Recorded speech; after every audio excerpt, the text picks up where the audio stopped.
mewujudkan pemilu yang langsung, umum, bebas, rahasia, dan adil.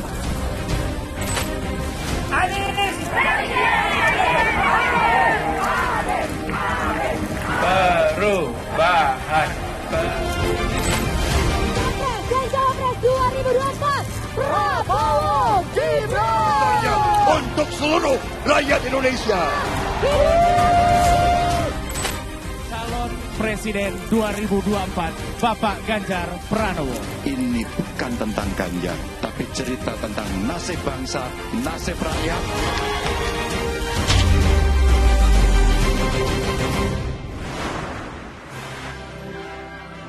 Halo pemirsa, saya Asran Syadi akan menemani Anda dalam Fokus Akhir tahun 2023 episode Gejolak Politik dan Hukum di Tanah Air. Pemirsa, penegakan hukum dan juga gejolak politik dari waktu ke waktu tak terpisahkan. Di tahun 2023, peta perpolitikan berkaitan pemilu 2024, terutama pemilihan presiden, memang begitu dinamis dengan perubahan cepat. Gejolak politik bahkan menyuguhkan sejumlah kejutan.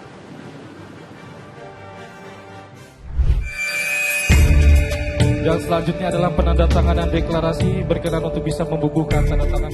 Deklarasi kampanye damai pemilu yang digelar di Gedung Komisi Pemilihan Umum Menteng, Jakarta Pusat menandai masa kampanye pemilihan presiden 2024 dimulai dan akan berakhir 10 Februari 2024. Masa-masa inilah para peserta pemilu ditantang bisa menggait suara para pemilih. Komisi Pemilihan Umum KPU menetapkan 3 pasangan calon presiden dan calon wakil presiden peserta Pilpres 2024 yang dinyatakan lolos verifikasi. Pasangan Anies Baswedan dan Muhaimin Iskandar mendapat nomor urut 1. Pasangan Prabowo Subianto dan Gibran Rakabuming Raka dengan nomor urut 2. Sedangkan pasangan Ganjar Pranowo dan Mahfud MD mendapat nomor urut 3. Penetapan nomor urut Capres-Cawapres dihadiri oleh pimpinan dan jajaran partai pengusung. Di momen ini juga mereka saling bersalaman. 2 putra Presiden Joko Widodo, Gibran Rakabuming Raka dan Kaisang Pangarep secara bergantian sungkem kepada Ketua Umum PDIP, Megawati Soekarnoputri. Pendaftaran para calon peserta Pilpres ke KPU mendapat perhatian luas, terutama dari para simpatisan serta partai pengusung. Di kubu Anies Baswedan Muhaimin Iskandar, masa pendukung memadati kantor KPU sejak pagi. Dari kita deklarasi selalu pakaiannya putih seperti begini, sama, dan ini satu putih, bersih, suci. Kedua, semua orang punya, nggak gampang, sehingga semua bisa mengerjakan bersama-sama. Di hari yang sama, giliran pasangan Ganjar Pranowo dan Mahfud MD yang mendaftar sebagai Capres dan Cawapres ke KPU. Ini bukan cerita tentang kekuasaan, tapi cerita tentang nasib bangsa, nasib rakyat. Cerita tentang anak-anak kita yang butuh perlindungan dan mendapatkan akses pendidikan yang baik. Sementara, pasangan Prabowo Subianto Gibran Rakabuming Raka baru ke KPU di hari terakhir pendaftaran 25 Oktober 2023. Sebelum ke KPU, Prabowo Gibran menghadiri deklarasi maju ke Pilpres 2024 di Indonesia Arena GBK Jakarta yang diramaikan masa pendukung. Paten nggak wakil presiden kita? Terlalu muda nggak? Gue terlalu tua nggak?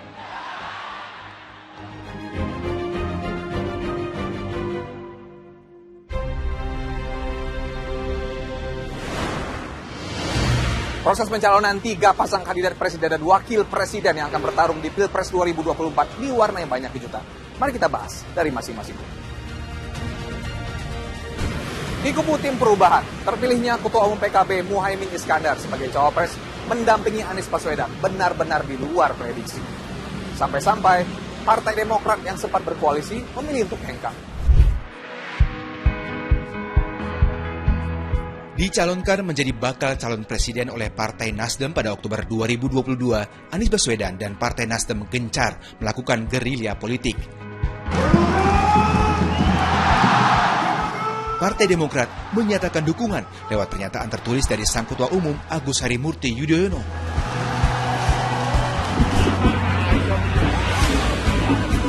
Partai Keadilan Sejahtera atau PKS lewat putusan musyawarah Majelis Syuronya juga menyatakan masuk di kubu Anies. Tiga partai politik, yakni Nasdem, Demokrat, dan PKS menyatakan berkoalisi lewat penandatanganan piagam deklarasi, sekaligus meresmikan nama Koalisi Perubahan untuk Persatuan atau KPP.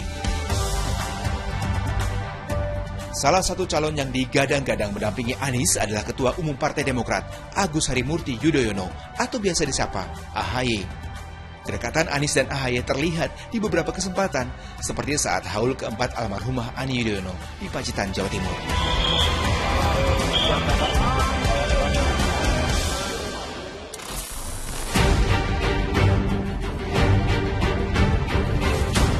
Kebersamaan yang ditunjukkan AHY dengan Anies ternyata membuahkan kejutan.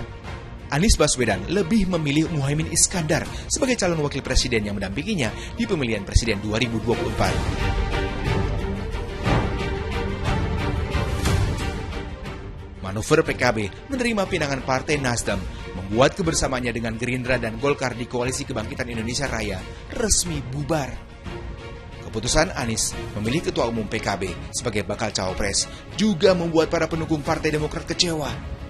Spanduk dukungan kepada Anies Baswedan sebagai capres diturunkan.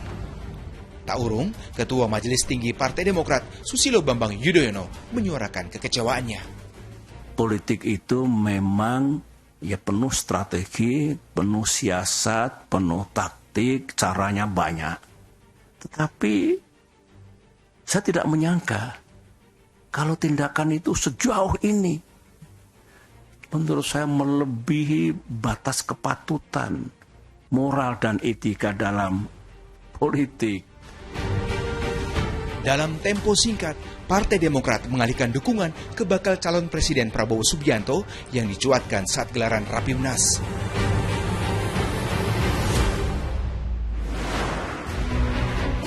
Dinamika politik ikut menentukan konfigurasi suara pemilih, apalagi partai pendukung memiliki basis pemilih militan.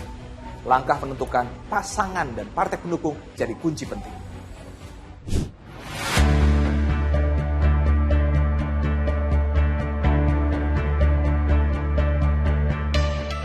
Partai Nasdem, PKS, dan PKB yang tergabung Koalisi Perubahan untuk Persatuan akhirnya mantap mendeklarasikan pasangan Anies Baswedan dan Muhaimin Iskandar sebagai capres dan cawapres untuk kontestasi Pilpres 2024. Deklarasi berlangsung di Hotel Majapahit, salah satu tempat bersejarah di Surabaya, Jawa Timur. Apakah Anda siap besok?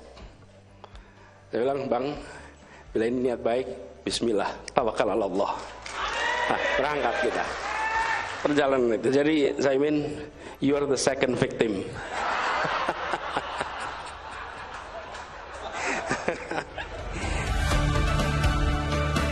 Delapan misi ditawarkan pasangan Anies dan Imin untuk bersaing dalam pemilihan presiden 2024. Misi ini melengkapi visi yang diusung, yakni Indonesia Adil Makmur untuk semua. Kendati masa kampanye belum dimulai, Anies Baswedan dan Muhaimin Iskandar langsung bergerak ke sejumlah daerah di tanah air. Di sela safari politiknya, Muhaimin Iskandar dipanggil KPK untuk diperiksa sebagai saksi kasus dugaan korupsi di Kementerian Tenaga Kerja dan Transmigrasi tahun 2009 hingga 2014. Yang saya tahu semuanya sudah saya jelaskan. Moga-moga dengan penjelasan ini KPK semakin lancar dan cepat tuntas mengatasi seluruh kasus-kasus korupsi. Penentuan pasangan Capres-Cawapres Pemilu 2024 tak urung penuh dinamika. Di kubu Capres Prabowo Subianto, keberadaan putra Presiden Joko Widodo sebagai Cawapres mengundang berbagai tanggapan, bahkan berbuntut pencopotan jabatan Ketua Mahkamah Konstitusi. Bapak Prabowo Subianto sebagai calon Presiden Republik Indonesia. Sosok bakal calon wakil presiden yang mendampingi calon presiden Prabowo Subianto membuat banyak kalangan penasaran. Putra sulung Presiden Joko Widodo, Gibran Rakabuming Raka, jadi kandidat kuat. Tapi tak kunjung dideklarasikan kendati tenggat masa pendaftaran ke KPU semakin dekat. Teka-teki siapa capres pendamping Prabowo di Pilpres semakin menarik ketika beredar kabar Ketua Umum PBB Yusril Iza Mahendra dan Menteri BUMN Erick Thohir mengurus surat keterangan catatan kepolisian atau SKCK serta surat bebas pidana yang diduga untuk kepentingan Pilpres. Nama Gibran Rakabuming Raka sebagai cawapres mengerucut di rapat pimpinan nasional Partai Golkar pada 21 Oktober 2023.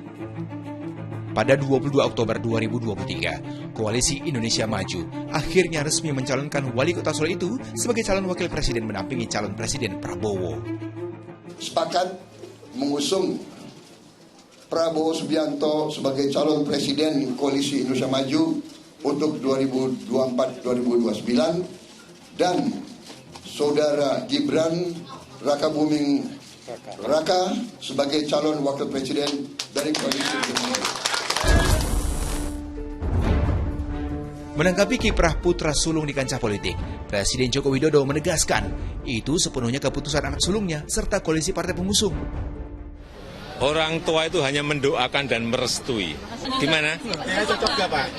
Mas Gibran dengan Pak Prabowo? Semuanya cocok. Pak Anies dengan Pak Muhaimin cocok, Pak Ganjar dengan Pak Mahfud cocok, Pak Prabowo juga cocok. Manuver politik Gibran sebagai calon wakil presiden menjadi polemik di saat statusnya masih sebagai kader PDI Perjuangan. Apalagi, Gibran ditugaskan pula menjadi juru kampanye dan juru bicara bagi pasangan Ganjar Mahfud. Eksistensi Gibran Rakabuming Raka dalam kontestasi pemilu presiden mengubah peta perpolitikan tanah air. Tenang saja Pak Prabowo. Tenang saja Pak. Saya sudah ada di sini.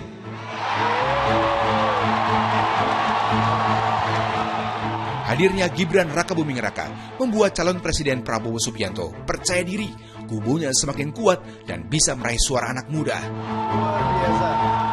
Iya, dinamika politik membuat Koalisi Indonesia Maju yang mengusung Prabowo memang semakin gemuk.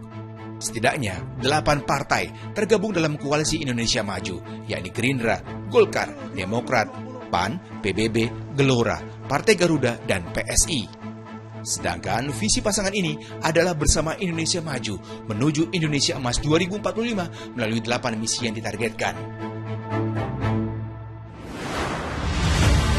Majunya Gibran sebagai cawapres tidak hanya mengguncang dunia politik, tapi juga ke ranah hukum. Putusan Mahkamah Konstitusi terkait batas minimal usia capres-cawapres berbuntut dicopotnya Anwar Usman dari jabatannya sebagai Ketua MK.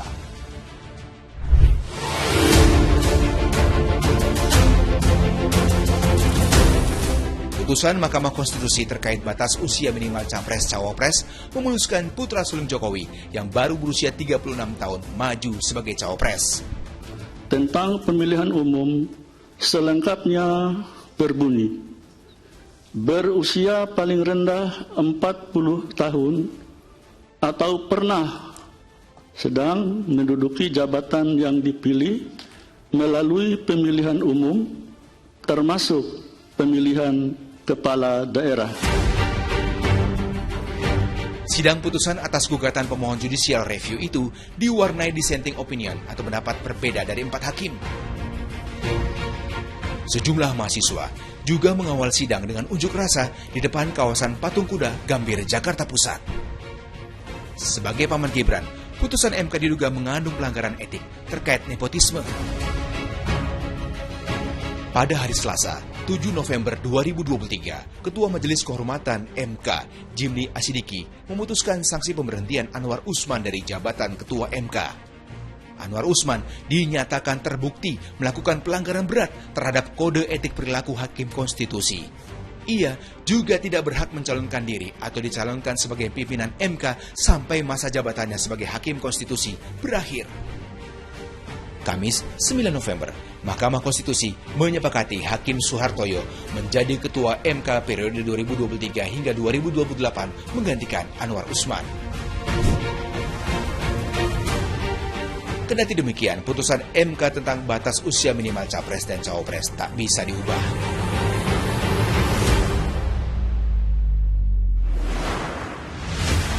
Dinamika pencapresan Ganjar Pranowo yang akhirnya bersanding dengan Mahfud MD sebagai cawapres juga tak kalah menarik. Ketua Umum PDI Perjuangan Megawati Soekarno Putri melabuhkan pilihannya kepada Ganjar Mahfud lewat serangkaian pertimbangan dan juga perkembangan situasi politik. Calon Presiden 2024, Bapak Ganjar Pranowo. Bertepatan Hari Kartini 21 April 2023, PDI Perjuangan resmi mengusung Ganjar Pranowo sebagai calon presiden di Istana Batu Tulis, Bogor, Jawa Barat. Menetapkan Saudara Ganjar Pranowo sekarang adalah Gubernur Jawa Tengah sebagai kader dan petugas partai untuk ditingkatkan penugasannya sebagai calon Presiden Republik Indonesia dari Partai Demokrasi Indonesia Perjuangan. Ganjar Pranowo yang saat itu menjabat Gubernur Jawa Tengah dinilai oleh PDIP layak masuk bursa calon presiden dalam pemilu 2024. Terlebih, Ganjar menjadi salah satu kader PDI Perjuangan yang cukup dekat dengan Megawati. Ucapan Presiden Joko Widodo saat menghadiri acara relawan Gerakan Nusantara Bersatu di Gelora Bung Karno, Senayan, Jakarta Pusat juga banyak yang mengartikan ke sosok Ganjar. Nanti di 2024 pilih pemimpin yang ngerti tentang apa yang dirasakan oleh rakyat, setuju? Banyak kerutan di wajahnya karena mikirin rakyat. Ada juga yang mikirin rakyat sampai rambutnya putih semua, ada. Menantikan para calon peserta Pilpres mendaftar ke KPU, situasi politik tanah air terus bergerak dinamis. Beragam prediksi bermunculan, seperti saat Rakornas di Semarang bulan Februari 2023. Ketua Umum Partai Amanat Nasional turut menyinggung eksistensi Ganjar Pranowo. Dan ini ada Pak Ganjar, ada Pak Erik, Pak. Kelihatannya harmonis, Pak. Iya. Tapi jangan lupa, sebagai Panglima Perang, kita tunduk taat kepada perintah Pangti, Panglima tertinggi. Mega. Ketika resmi mengusung Ganjar Pranowo sebagai bakal calon presiden, Ketua Umum PDIP Megawati Soekarno Putri menyematkan peci ke Ganjar Pranowo. Ini sebagai simbol kepercayaan menunjuknya sebagai calon pemimpin negara. Sebuah kehormatan buat saya mendapatkan penugasan ini sebagai kader partai. Dan hari ini Ibu mengumumkan memberikan amanat kepada saya yang jauh lebih berat. Mudah-mudahan saya mampu, insya Allah saya akan berjuang dengan baik soal itu sebagai calon presiden Republik Indonesia. Sementara itu, calon wakil presiden yang mendampingi Ganjar belum juga diputuskan.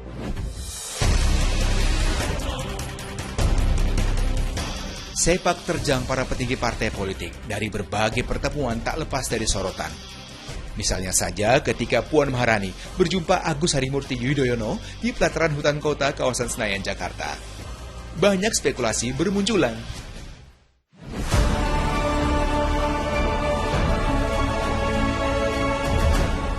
Pada gilirannya, pilihan Partai Banteng Moncong Putih terkait bakal calon wakil presiden akhirnya jatuh kepada Menko Polhukam Mahfud MD. Ini dikukuhkan dalam deklarasi di kantor DPP PDI Perjuangan Menteng, Jakarta Pusat pada 18 Oktober 2023. Ketua Umum PDI Perjuangan Megawati Soekarno Putri menyoroti pengalaman Mahfud MD yang dinilai sebagai sosok intelektual dan mumpuni sejalan dengan tujuan reformasi hukum di tanah air. Pasangan Ganjar Pranowo Mahfud MD akhirnya resmi maju ke bursa pemilihan presiden. Tentu saja, pasangan ini memberikan warna baru bagi perpolitikan tanah air.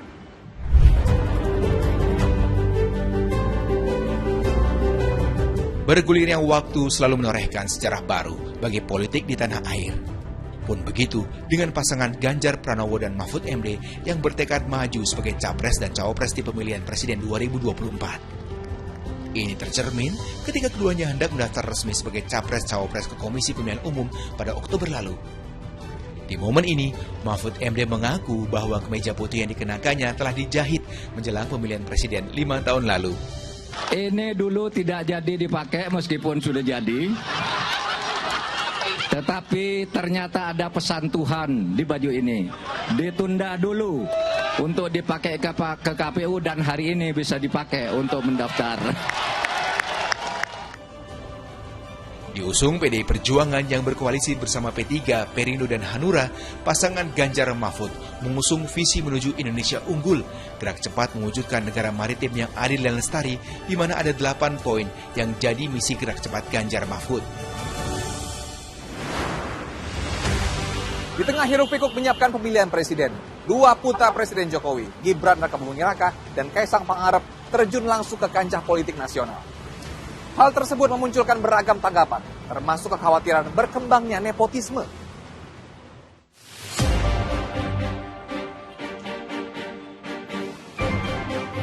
Kaisang Pangarep yang biasanya dikenal sebagai pengusaha muda, kini terjun ke kancah perpolitikan. Kaisang menyatakan bergabung ke Partai Solidaritas Indonesia atau PSI. Tak tanggung-tanggung, Kaisang langsung didaulat jadi Ketua Umum PSI. Target saya insya Allah PSI lolos parliamentary threshold 4%. Dan fraksi PSI akan ada di Senayan 2024 nanti. Saat dimintai tanggapan, Presiden Joko Widodo menyatakan putranya sudah dewasa dalam menentukan pilihan politiknya. Karena sudah dewasa, jadi jangan terlalu mencampuri urusan yang sudah diputuskan oleh anak-anak kita. Tak urung, netralitas pemerintah dipertanyakan, termasuk dilontarkan PDI Perjuangan, partai pengusung Jokowi di 2 periode pemerintahan. Kuasa itu mau bertindak seperti waktu zaman Orde Baru.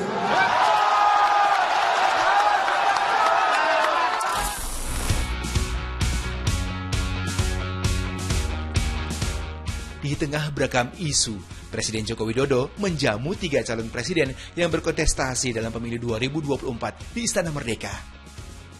Berbincang selama kurang lebih 1 jam, Presiden Jokowi memberikan pesan agar setiap pemimpin dapat menjaga kesejukan situasi politik jelang pemilihan presiden 2024. Ya, Komisi Pemilihan Umum juga menekankan kepada para peserta pemilu agar berkomitmen menciptakan suasana damai demi kelancaran pesta demokrasi 5 tahunan. Ada komitmen yang dinyatakan para peserta pemilu untuk bersama-sama melaksanakan pemilu yang sehat, melaksanakan kampanye yang sehat, tidak saling mengumbar kenegatifan lawan politiknya, tapi mempromosikan dirinya, menunjukkan hal-hal baik dirinya.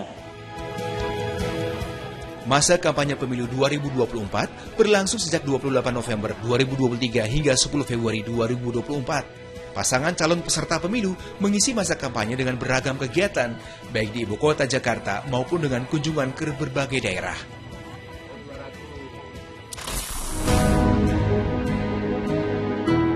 Masa kampanye juga diisi dengan agenda debat calon presiden dan wakil presiden.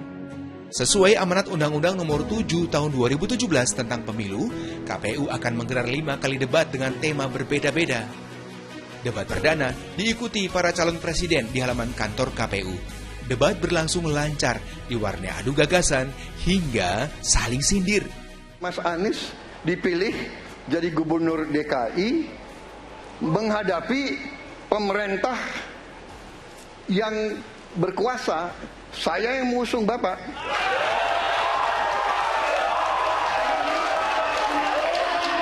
Kalau demokrasi kita tidak berjalan, tidak mungkin Anda jadi gubernur.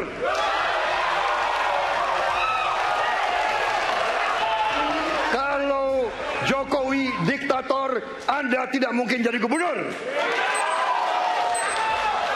Saya waktu itu oposisi, Mas Anies. Anda ke rumah saya, kita oposisi, Anda terpilih. Karena itu oposisi itu penting dan sama-sama terhormat. Sayangnya tidak semua orang tahan untuk berada menjadi oposisi. Okay? Seperti sampaikan Pak Prabowo tidak tahan untuk menjadi oposisi. Apa yang terjadi? Beliau sendiri menyampaikan bahwa tidak berada dalam kekuasaan membuat tidak bisa berbisnis, tidak bisa berusaha. Karena itu harus berada dalam kekuasaan. Kekuasaan lebih dari soal bisnis, kekuasaan lebih dari soal uang, kekuasaan soal kehormatan untuk menjalankan kedaulatan rakyat. Saya jadi tidak enak ini Mbak hari ini. Mohon maaf, saya tidak enak karena dua kawan saya sedang nagih janji dan membuka buku lama. Tapi percaya begini, yang pertama tidak ada demokrasi tanpa partai politik. Tidak ada, suka tidak suka, mau tidak mau. Selain para capres, adu gagasan para calon wakil presiden juga ditunggu-tunggu publik. Contoh IKN, banyak yang gagal paham. Tidak 100% pembangunan IKN itu menggunakan APBN. Yang digunakan hanya 20%. Sisanya adalah investasi dari swasta dan investasi dari luar negeri. Ini yang banyak yang gagal paham. Anggaran untuk IKN itu hanya 20% dari APBN dan sisanya dari investor. Sejauh yang kita baca, sampai sekarang belum ada satupun investor yang masuk ke sana. Coba kalau ada sebutkan, kalau ada sebutkan misalnya 2 atau 1 gitu, investor mana yang sudah masuk ke sana? Seluruh proyek-proyek besar yang ambisius, ini IKN sebagai salah satu contoh saja, itu kalau hanya mengandalkan APBN hampir 500 triliun. Padahal 1% saja dari 400 sekian triliun itu untuk bangun jalan seluruh Kalimantan beres. Iya, adu visi misi dalam debat diharapkan jadi acuan para pemilih menentukan siapa yang paling pantas dipilih pada hari pencoblosan 14 Februari 2024. Bukan hanya dunia politik yang bergejolak, dunia hukum juga gonjang-ganjing atas kasus korupsi yang melibatkan petinggi negara. Bahkan ketua KPK yang bernaung di lembaga anti rasuah juga terseret tudingan pemerasan.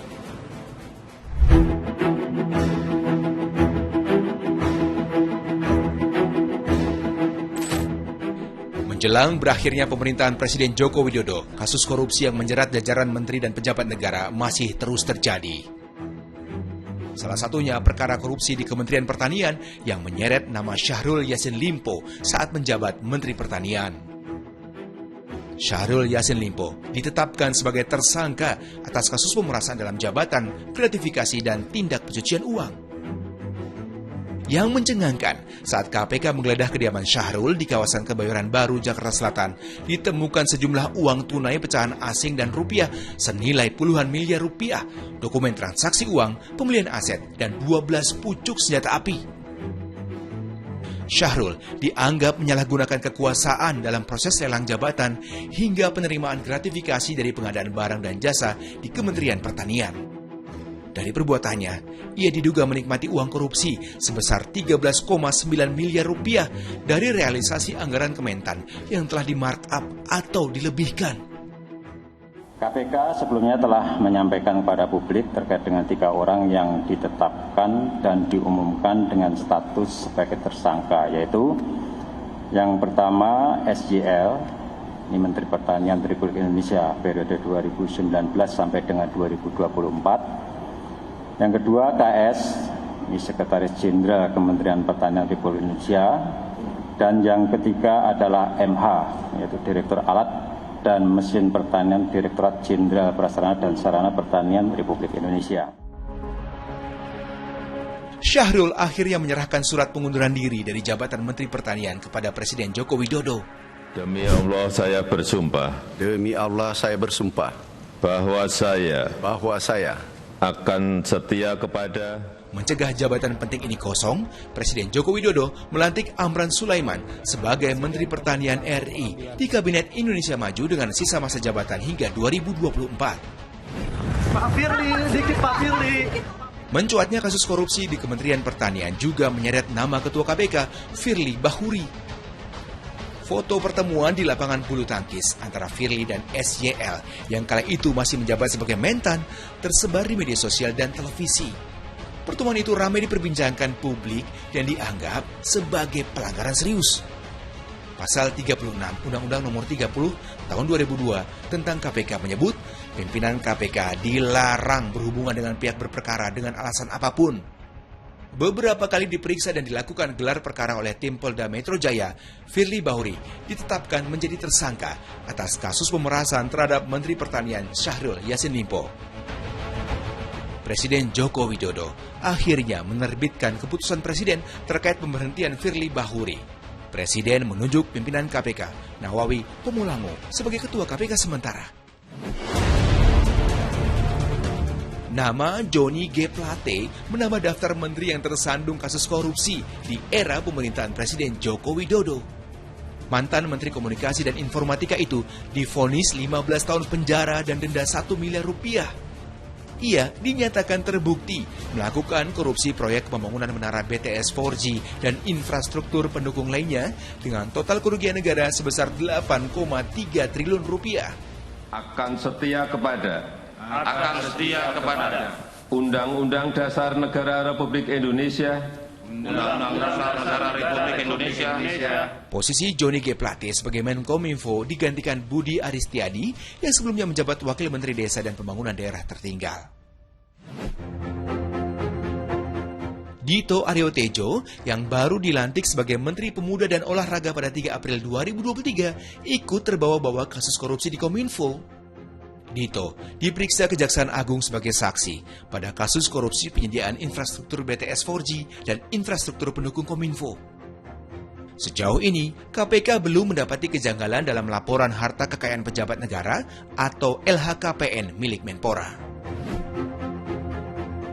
Menko Perekonomian Erlangga Hartarto juga sempat diperiksa sebagai saksi oleh Kejaksaan Agung terkait kasus dugaan korupsi izin ekspor minyak sawit mentah. Pihak Kejagung menyebut pemanggilan Erlangga bertujuan untuk mendalami kebijakan yang diambilnya, khususnya terkait perusahaan yang diduga terlibat korupsi.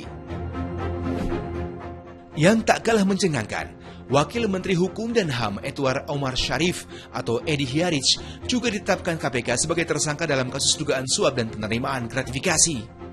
Edi diduga menerima gratifikasi senilai 7 miliar rupiah terkait permintaan bantuan pengesahan badan hukum di Kementerian Hukum dan HAM.